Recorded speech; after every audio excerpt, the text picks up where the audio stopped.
Reach for the speed, reach for the whistle, go where the rail may run. Reach for the word, reach for the story, follow the rainbow sun. To a shining time station, where dreams can come true, waiting there for you.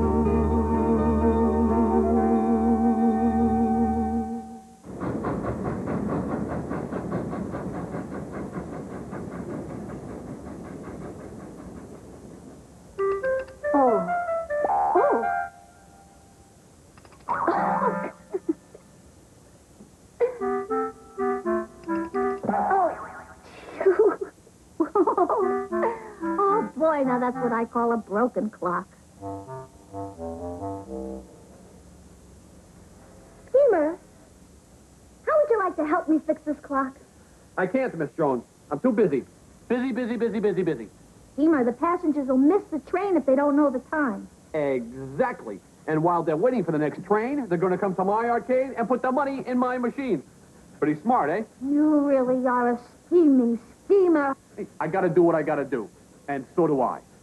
Miss Jones, by the way, I have right here a brand new antique teapot.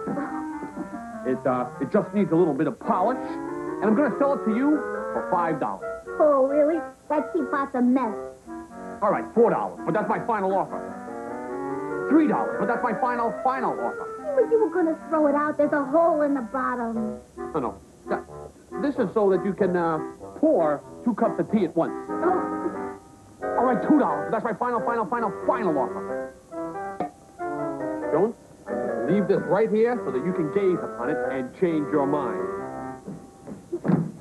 Ah, Matt and Tanya, my 2 favorite children. Hi, Steamer. Darn shoelaces. Wow, Stacy, can I come up there? Oh, no, not so fast, Tanya. I need you to stay down there and watch that the ladder doesn't slip. Hey, Matt, could you get me that big screwdriver in the toolbox? Thank you. What's wrong with it? It's broken. Watch this.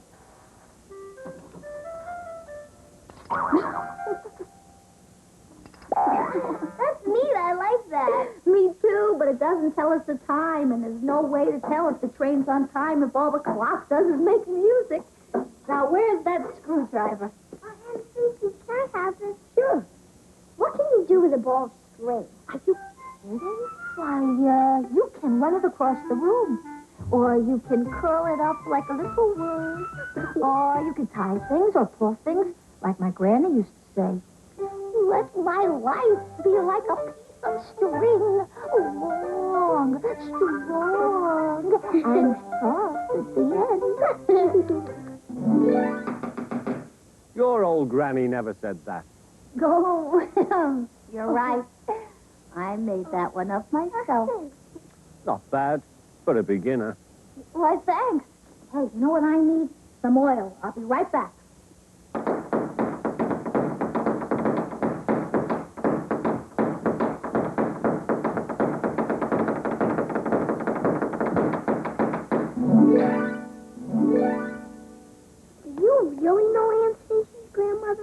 Once upon a time, a long time ago, Stacy's granny used to run this station.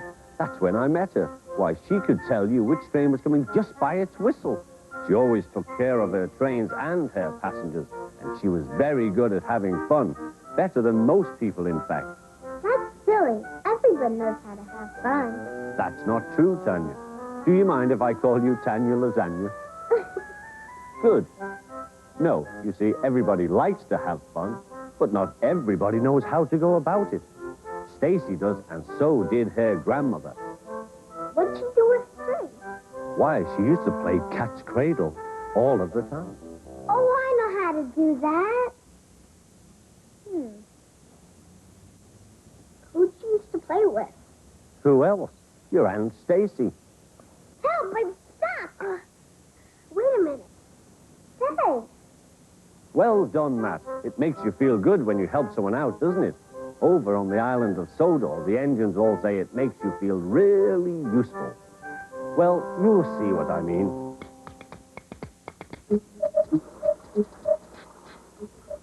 Every day, Sir Topham Hatt came to the station to catch his train. "Hello," he always said to Thomas. "Don't let the silly freight cars tease you.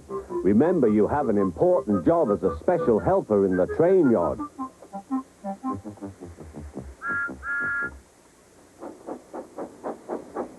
There were lots of freight cars, and Thomas worked very hard pushing and pulling them into place. There was also a small coach and two strange things his driver called cranes. "That's the breakdown train," he told Thomas.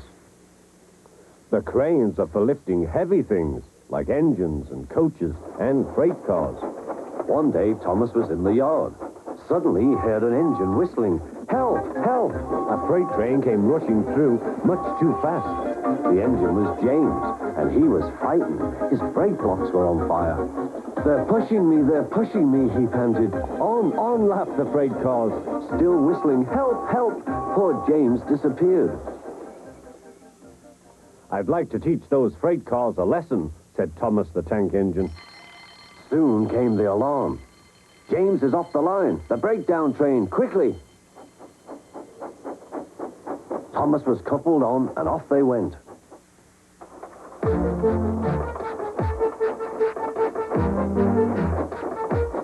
Thomas worked his hardest. "Hurry, hurry, hurry," he puffed.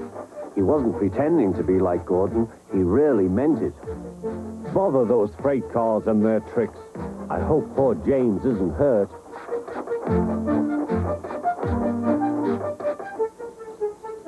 James's driver and fireman were feeling him all over to see if he was hurt. "Never mind, James," they said. "It was those silly freight cars on your old wooden brakes that caused the accident." Thomas pushed the breakdown train alongside. Then he pulled away the unhurt freight cars. Oh dear, they groaned. Serves you right, puffed Thomas. He was hard at work, puffing backwards and forwards all afternoon. "This'll teach you a lesson, he told the freight cars. And they answered, "Yes, it will, yes, it will."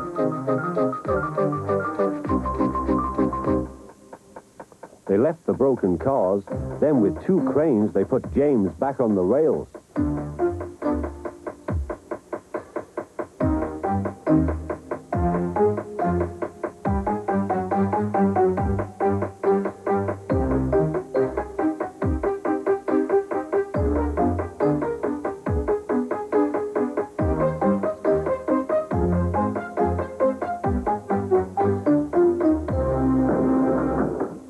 He tried to move, but he couldn't, so Thomas helped him back to the shed.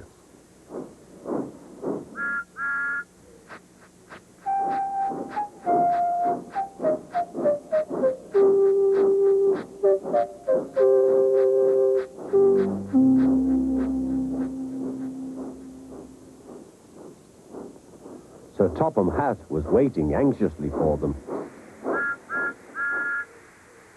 "Well, Thomas," he said, "I've heard all about it, and I'm very pleased with you. You're a really useful engine.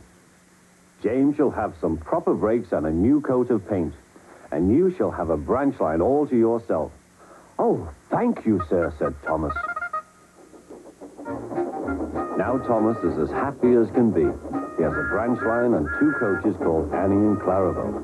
He puffs proudly backwards and forwards with them all day.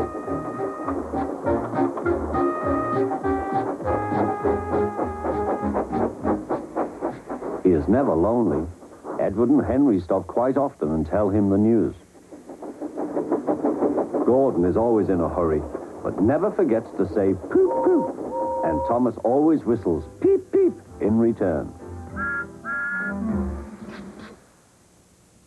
I bet Thomas felt really important when he was pulling the breakdown train. Oh, no. He was worried about James. He wanted to help him.